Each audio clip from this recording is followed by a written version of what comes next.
안녕하십니까.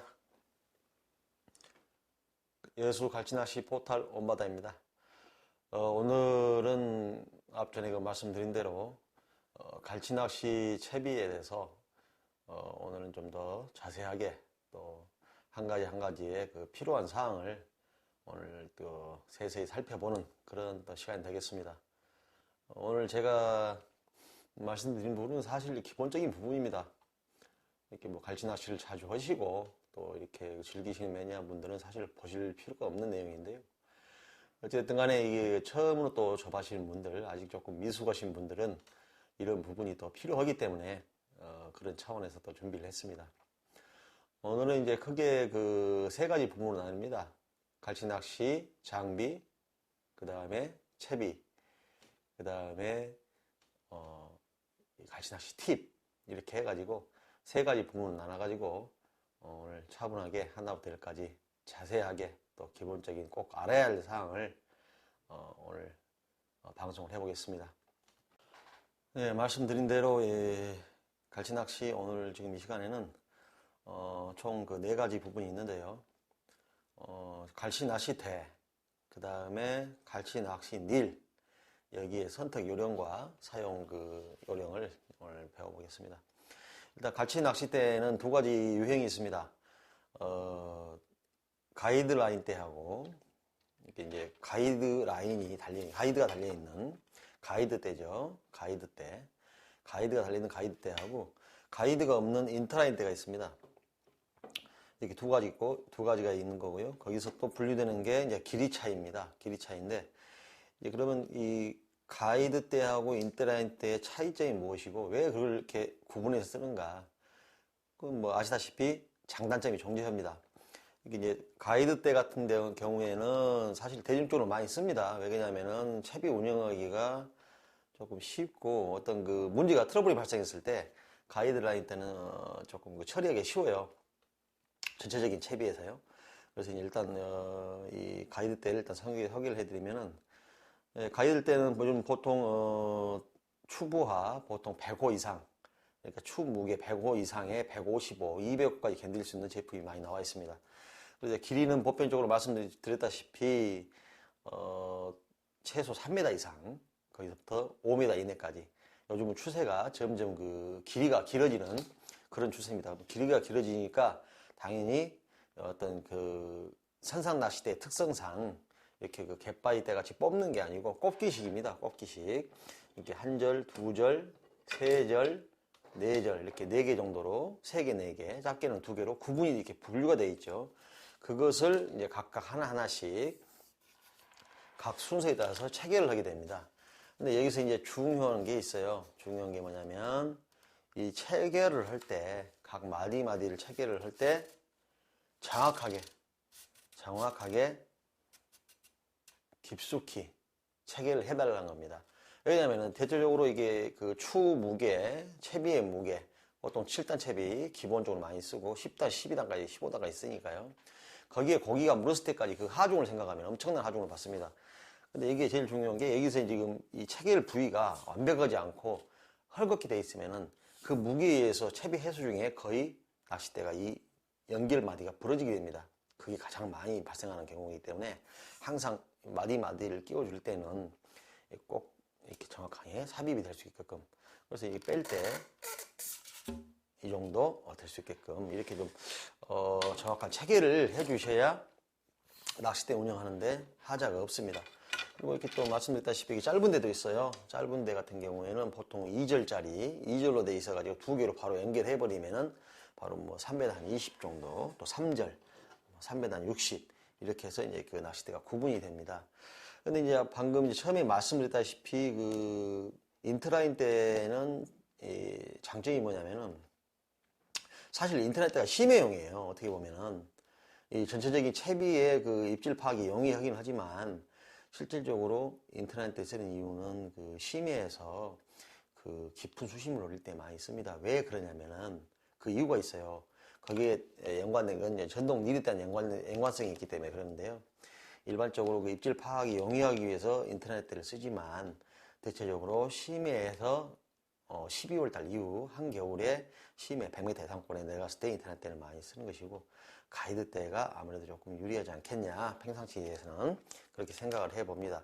그래서 이제 가이드 대는 이제 우리가 일반 갯바위 찌낚시와 달리 이렇게 릴을 체결해야 되면은, 이건 전동릴을 쓰기 때문에 우리가 전동릴의 그 현상 파악을 해야 됩니다. 보면서 해야 되기 때문에 이게 릴이 반대로 하늘을 향하게 되어 있습니다. 낚싯대 자체가. 그래서 보면은 이 가이드가 전동릴을 체결해 가지고 이 장착을 해서 완성을 하게 되면은 이 가이드가 아래가 아니고 위를 향하게 되어 있습니다. 그래서 요즘에는 이제 트위스트 형식이라 해가지고 손잡이 때만 가이드가 위를 향하게 돼 있고, 바로 위에 3번 대부터 소리대까지 이렇게 밑으로 향하는, 꺾여서 이렇게 체결이 될 수 있는 그런 트위스트 시스템으로 많이 나오고 있습니다. 이렇게 이거든 저거든 이제 원하시는 조사님들이 자기 취향에 맞춰서 인터라인 대든 가이드 대든 또 길이는 자기가 취향에 맞춰서 원하는 운영하기 쉬운 선배 조사님들의 말씀을 들어서 그런 쪽으로 판단하셔서 구입하시면 됩니다. 일반적으로 선사에서는 3m권, 3m짜리 거의 뭐 한 칸 반에서 2칸 반 사이, 그 정도 약간 짧은 데를 대여를 합니다. 그리고 전동 릴도 마찬가지로 보편적으로 대중화된 3000번 릴 시리즈를 많이 쓰고 있고요. 두 번째 이제 알아볼 것이 전동 릴입니다. 전동 릴은 일반적으로 이제 조사님들이 많이 이렇게 대중적으로 쓰는 게 이제 어떤 각자 회사에서 나오는 게 틀리지만, 보통 3000번 릴이라고 그러죠. 3000번 시리즈. 이제 이 릴을 사용하는데 이제 가이드 대를 쓰게 되면은 이렇게 일반적인 경심줄을 감게 됩니다. 이 경심줄은 갈치낚시에서 보통 수심 50m, 60m 이 정도 권에서 40m, 이렇게 40m에서 60m권을 쓰는데요. 보통 경심 16호, 호수가 굉장히 두껍죠. 16호 정도를 쓰게 됩니다. 그리고 이제 인터라인 대를 이제 쓸 때는 이 전동 릴에 이렇게 이제 합사를 감게 됩니다. 근데 왜 합사를 감게 되냐면은, 수심 깊은 심해권을 많이 노리고 또 조류의 저항을 적게 받기 위해서, 아무래도 깊이 내려가다 보면 조류의 영향을 많이 받으니까 이렇게 가늘고 이렇게 질긴 합사를 많이 씁니다. 그런데 이제 이 합사가 또 장단점이 있어요. 분명히 이 경심줄보다는 근본 같은 호수면 100% 강합니다. 더 2배, 3배 강한데 단점이 하나 있습니다. 뭐냐면, 이건 어떤 데미지를 받으면 어느 순간 갑자기 통째로 날아갑니다. 그 순간이 바로 데미지 입은 부분이 한순간 잘라져요. 힘없이. 그건 이 합사의 특성상 그렇습니다. 경심줄은 이제 워낙 근본 자체가 두껍기 때문에 16호라는 이렇게 두께가 있기 때문에 어느 정도 데미지를 받아도, 스크래치를 받아도 견뎌내는 그런 형태가 되겠습니다. 또 단점이 있으면 이건 좀 뻣뻣해요. 경심은 이제 그만큼 16호를 쓰기 때문에 두께가 두껍기 때문에 좀 뻣뻣한 감이 있습니다. 그런 부분이 있기 때문에 또 합사는 굉장히 부드럽습니다. 감을 줄이고 부드럽기 때문에 또 그런 또 장점이 있습니다. 그래서 이게 이제 어떤 대를 쓰느냐, 가이드 대를 쓰느냐, 인터라인 대를 쓰느냐, 그 다음에 가이드 대를 쓰게 되면은 경심줄을 쓰는 게 맞고요. 인터라인 대를 쓰게 된다, 선택하게 되면은 합사줄을 쓰는 게 맞습니다. 그래서 이제 일반적으로 어느 중을 많이 쓴다는 것은 사실 선사에서 다 경심줄을 많이 써요. 왜냐하면 대체적으로 이제 갈치 시즌 6월부터 12월까지 여수권은 이제 100도 위주로 이루어지기 때문에 100도 수심이 해봐야 뭐 50m, 깊어봐야 60m 그 정도 권입니다. 그래서 이 경심줄을 많이 사용을 합니다. 또 대여하는 것도 마찬가지 경심줄이 감겨 있고요. 워낙 두꺼워가지고 뭐 사람이 뭐 물어 뜯어도 거의 안 뜯길 정도의 그런 두께죠. 무식한 줄입니다. 이제 선사에서 대여하는 제품을 쓰게 되면은 릴에 이렇게 다 이게 원줄이 다 감겨져 있고요. 잘 모르신 부분이 있으면은 선사에 종사하시는 사무장님이나 그분한테 항상 문의하시고 해달라고 하면은 친절하게 다 해드리고 있습니다. 이 이제 경심줄이 이제 아까 말씀드렸다시피 약간 빳빳한 그런 경향이 있기 때문에 이 조류 두께 때문에 또 두께가 있고 그러다 보니까 조류 영향을 많이 받습니다. 많이 받는데 결과가 뭐냐면 결국은 옆에 있는 조사님들하고 채비가 엉키는 경우가 많이 생겨요. 반도 많이 달려있는 상태에다가. 그래서 이거 채비를 투하하는 방법은 이제 나중에 저희들이 또 실전에서 직접 낚싯배에서 이제 저희들이 직접 동영상으로 하나부터 열까지 자세히 알려드리겠습니다만은, 가능하면은 긴 낚싯대를 선택하십시오. 낚싯대 자체도. 왜? 낚싯대가 짧으면은 옆 조사님과 엉킬 가능성이 많습니다.